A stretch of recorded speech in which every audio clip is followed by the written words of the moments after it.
Alzheimer's disease, or AD, is a very common neurodegenerative disorder in which brain cells are progressively damaged and die, leading to loss of memory, thinking skills, and eventually all other brain functions.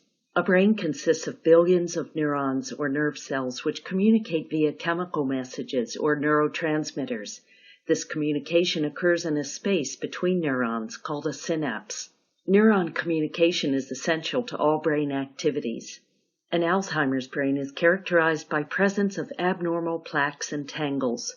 Plaques are clumps of a peptide known as beta amyloid.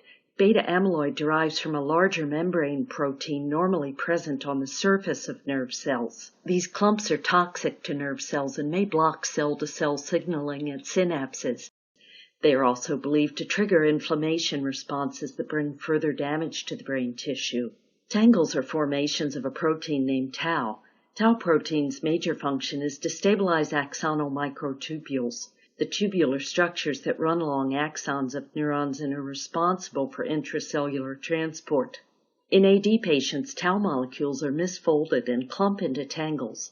As a result, the microtubules are disintegrated and cellular transport is impaired. As the toxic deposits of plaques and tangles increase, neurons stop functioning, lose connections with each other, and die. The damage initially takes place in the hippocampus, the part of the brain that is essential in forming memories. That is why short-term memory loss is usually one of the first symptoms of Alzheimer's. Plaques and tangles tend to spread through the cortex in a predictable pattern as the disease progresses.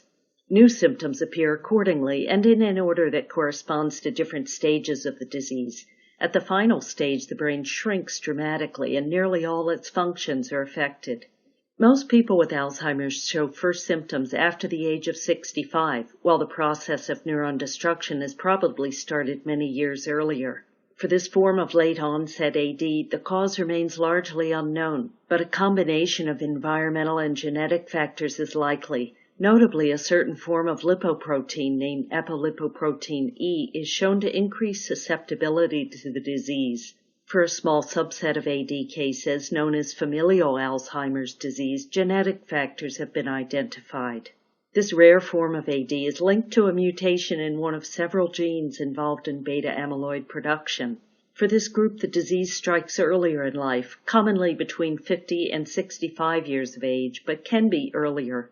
Currently, there is no cure for Alzheimer's. Treatments aim to slow down the process of destruction and relieve symptoms to improve quality of life for patients and caregivers.